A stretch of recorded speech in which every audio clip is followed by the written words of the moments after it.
Just when you thought Shigaraki was invincible, when you thought, oh, he's a king. I mean, he is, don't get me wrong.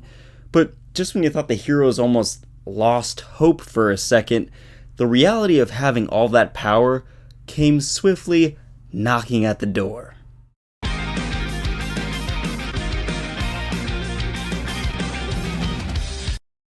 What's up, it's Truth Hero, and welcome back to yet another wonderful chapter of My Hero Academia review. Boku no Hero Academia chapter 283 of the manga will discuss everything from Shigaraki's apparent limitations to Gigantomachia's berserk form, and of course what's on everyone's mind, Shoto cooling off his father with ice. No, I'm kidding, of course. Deku unlocking the 7th one-for-all user Shimura Nana's float quirk. Let's dive in. The chapter opens with Shoji and Sero talking about what has happened to the heroes, and it's too far in the distance to confirm anything now. Yaoyorozu, who has this, well, all the students really have this look on their faces, but she has this amazing look of dread in her eyes, says, "What the hell is happening? I thought we were safe after the anesthesia plan. I mean, we did it successfully with Kirishima, but apparently I've failed to recognize and really comprehend Gigantomachia as an enemy and see what he's truly capable of. What is going on?" We see this picture of Gigantomachia, who looks as if he's gone through some sort of transformation, maybe like a rampage mode. His fingers have grown longer with talons, and his jaw, which broke off, or we thought broke off, is now covering his eyes like a shield, so I guess when he's destroying the very earth beneath his feet, he doesn't get anything in his eyes. It's a bit hard to say what this is exactly, right? Because why didn't we see this when Shigaraki was asserting his dominance over Gigantomachia and proving himself as his new master? Why didn't we see this when Gigantomachia fought the Liberation Army? It's possible, or I'm asking you guys, is it possible that this is the first time Gigantomachia has ever felt cornered? And it makes sense, the heroes did a great job subduing him, or trying to, but I'm wondering why we never even knew this was possible.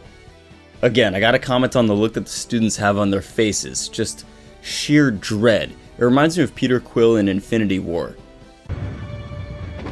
Did we just lose? Also, this is yet another moment of self-doubt for Momo. Has she failed in her decision-making as a hero, this time with very dire consequences?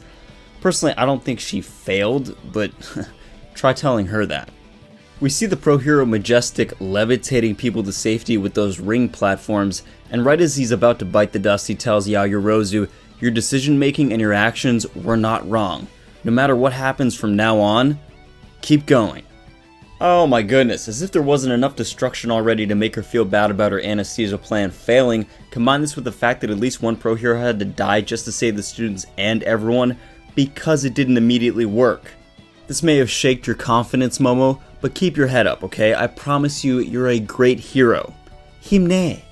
It's not that this anesthesia plan was bad. I mean, we all thought it was great, but apparently against the monster that Gigantomachia is, it's just kinda useless.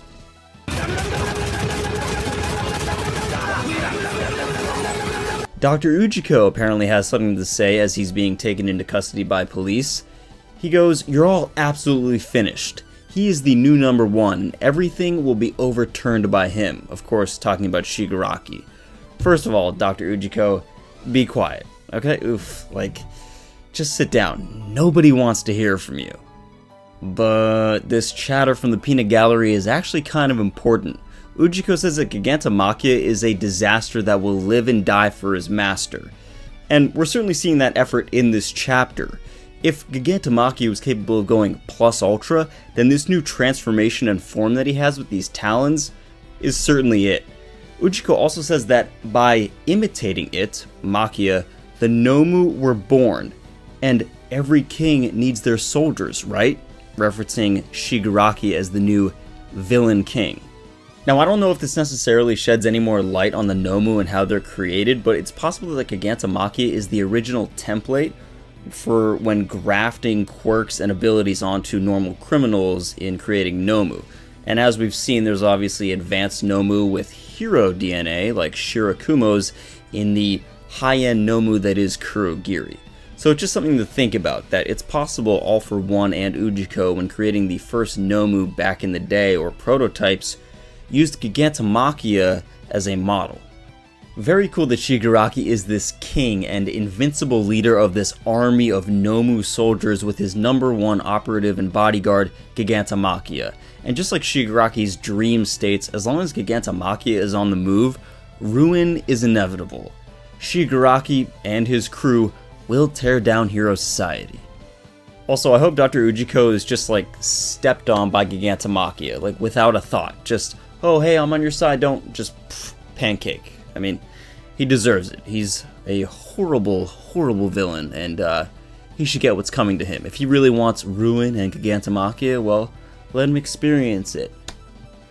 We then flash to the heroes fighting Shigaraki. Shoto tells Endeavor, I was a bit late helping out the heroes on Ryuku's side. Let me help cool your body down a bit. Shoto and Endeavor working together? Yes, this is why I came. This is what I paid for. Waiter, let me get another order of that, please, okay? Plus, if Shoto and Endeavor are kind of warming up to each other, or cooling down, then if Dabi does arrive and they've sort of created a bond on the battlefield, this just makes the whole family reunion of the Todorokis more dramatic. Deku is being told by Rocklock to just run away, and he goes, no! And this is the first time we've seen this. This is an entirely different Deku than we know. I mean, at this point, he's so angry and mad, he's almost feral. And I love it. Just then, we see a huge gash open on Shigaraki's chest, and he thinks to himself, before it was okay, and now the consequences of moving beyond the normal limits of the human body? Is that what this is? Initial recovery was working fine, and now it's not. Shigaraki then says, right now, what month and day is it? And I love this because it shows his genuine confusion at this point, and he's sort of realizing, maybe I wasn't in that tank for as long as I should have been. Perhaps my sleep was interrupted by something. I mean, if it was me, I wouldn't really mind if my sleep was interrupted by Miruko. Deku then thinks to himself, as he does, Gran Torino said that the All-for-One quirk was transplanted into Shigaraki, and he thinks about his own experience with One for All, and how sometimes if there's too much power, the body can't keep up. Or maybe in this case, if you're receiving a quirk, the body needs time to adjust to it. What an absolute genius parallel here by Horikoshi. Shigaraki is now feeling the effects of having too many quirks and too much power in his body, and then just using them with no limitations at all.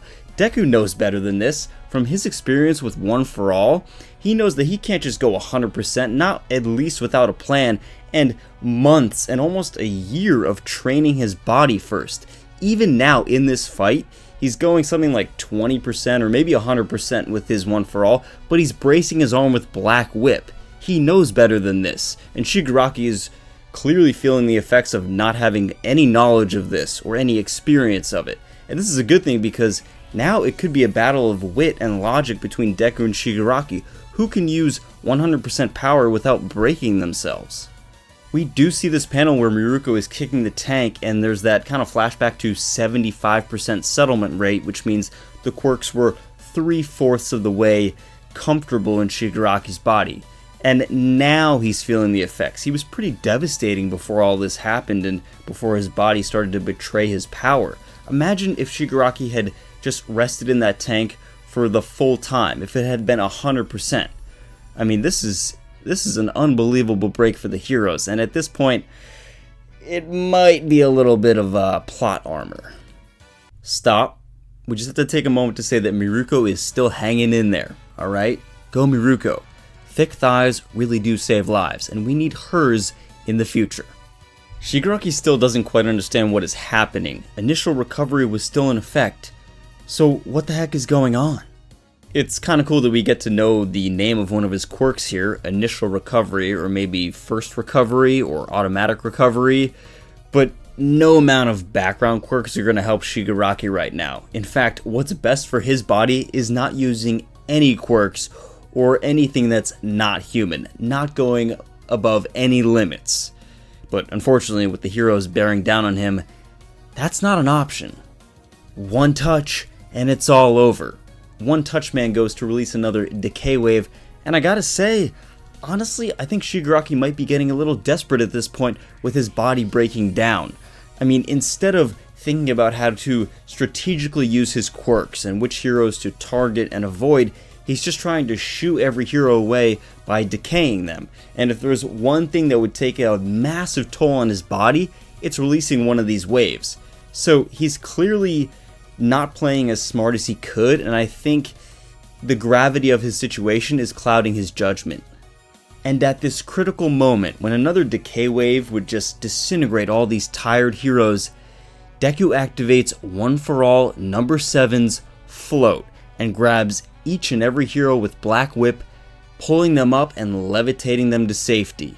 And as Gran Torino correctly remarks, "Oh, Shimura's," that's right, Deku unlocks Shimura Nana's Float quirk. Let's go! Are you not entertained? I mean, we knew Deku was going to have to unlock some type of quirk during this fight, and it was hinted at that when they were talking about Shimura Nana, it would likely be Float.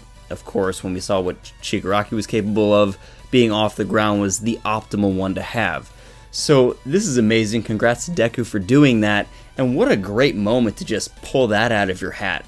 Also, now all the heroes, if Deku can somehow float automatically and hold them with Black Whip, then other heroes can like fly like Ryuku, but they can just fight Shigaraki from mid-air and they don't have to worry about his decay, only if he touches out. So this is amazing. I think we've had the tides turn quite a bit for heroes and villains, but this is definitely the biggest tide turn for the heroes. Just keep your stamina, Deku, because you're going to need it. Deku then turns to Shigaraki with that same look in his eyes when he punched Chisaki and says, "I bet you right here that I can stop you." And I think you can too. But do you guys think Deku can actually stop Shigaraki here? Let's remember, Shigaraki's currently bleeding from his chest. He does not have that automatic heal. Yes, he's still dangerous, but now that all the heroes are off the ground, that's almost half the battle won.